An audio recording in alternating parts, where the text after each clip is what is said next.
Well, it's Thursday, and you know what that means? It is our weekly photo segment. That's right, photos, foliage, and Q&A, although the foliage part getting a little long in the tooth. We're just about at the end of the season, aren't we? It is. We were past peak in much of New England, but there's still some really pretty fall colors to enjoy. There is. That's right. Let's go ahead and get ourselves off the screen. We'll bring up the foliage for you, and there we are, past peak. Now, you just updated this map, and this really coincides with a lot of the reports and photos we're getting, doesn't it? Yeah, even along the South Coast, even on Cape Cod. Heard from my parents, actually. My dad lives on the Cape. He said, yeah, there's beautiful color, but there's some browning going on too. So, we're getting to that point in the season when things are really starting to turn for everybody. Yeah, that's right. And that includes in Mattapoisett. Beautiful shot here looking out over the ocean. You can see some of that color with a little more browning on that tree on the right-hand side there. Still so much green in the grass. It's been so warm lately. Everything's staying green if it's not turning color and falling off, right? Mm-hmm. All right. Jack for sending that photo in. We had another great shot here. The pumpkins from Wilson Farm in Lexington. Thanks to Maria.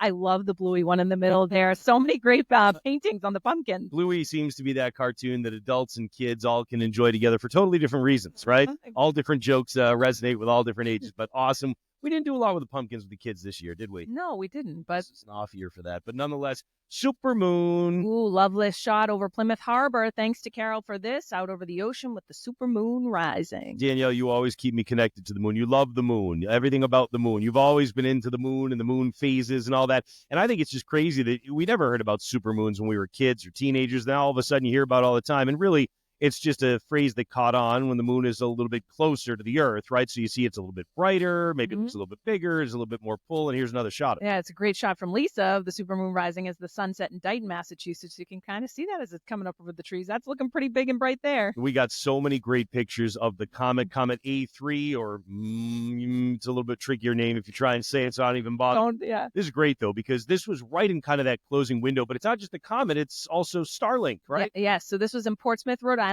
Thank you to Julie Savage for sending this in, and I love it. The comet's there visible on the right. You got Starlink. You got, the little bit of twilight there out over the ocean too. Awesome shot. Starlink, that network of satellites that provides internet to folks across the globe, and the comet was still visible when Julie grabbed the shot. You're not going to really see it anymore because you know what happened with it? It started getting higher and higher up in the sky. So it's still there, but it's in the dark part of the sky. So there's no sunlight to reflect off of its tail and its head anymore. So you just can't see it like you could for a while. And that's why the opportunity to view the comet closed on us. This is a great view right here. Double rainbows. All the way. That's right, all the way. Dramatic light, color, and breezy rain showers bringing rainbows over hay fields from Sandra. Love that shot. Why do we get rainbows? You've got the raindrops that are up in the cloud. They serve as little prisms. They take the sun's rays of light and bend them or refract them. And that's what creates that great rainbow view. How about this one? I love the texture of the clouds on this one. Shout out to Winnie Rose from my hometown of Weymouth up at Sunrise, Wells Beach, Maine. Beautiful oranges and pinks and the blue sky and the rocks and the waves. Gorgeous. Absolutely lovely. And, meanwhile, our Q&A segment, so many of you have had the same question that you've asked again and again, which is great because it means a lot of you are traveling and want to take our app with you. What's the question this week? So this came in from Ellen. She says, I really like your app, first of all. Thank you, Ellen. And I like to look at the radar, clouds. I was in Paris on vacation at the beginning of October, and the app didn't work. I just want to let you know it's wonderful as I travel around the United States. So thanks. That's great. Meanwhile, I heard from a gentleman last night at the New England Center at Home for Veterans Gala that I was hosting there that he went to France and said it worked everywhere. So it depends on where you're going, even within certain parts of a country. We know it works everywhere in the U.S. If you're traveling internationally, we did a little experimenting on this ourselves when we went to Punta Cana last week, which was a great trip. But nonetheless, we also said, let's try out the app. There is a workaround that will guarantee you can get the live radar, you can get the forecast, even if it tells you the app doesn't work where you are. Here, take a look.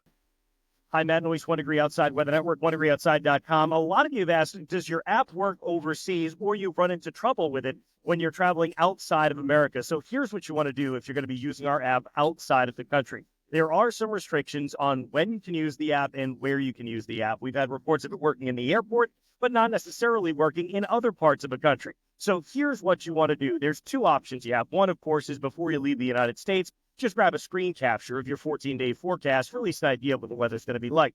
But of course, ideally, you'd like it to work when you're there, right? So the way to do that is this. You want to go into settings. You want to go into your privacy settings and location. Then under 1 Degree Outside, change the always on location option to either never on or only when asked. So the key here is that when you launch the app in another country, it will not check for your location. Instead, you'll use the location selector where you type in the city that you're in, you'll select that city, and it will give you all the forecast information, including live updated radar and an hourly radar forecast for that city that you're in. So basically what you're doing here is you're telling the app not to look for your location live in real time, just to go for the area that you've entered in.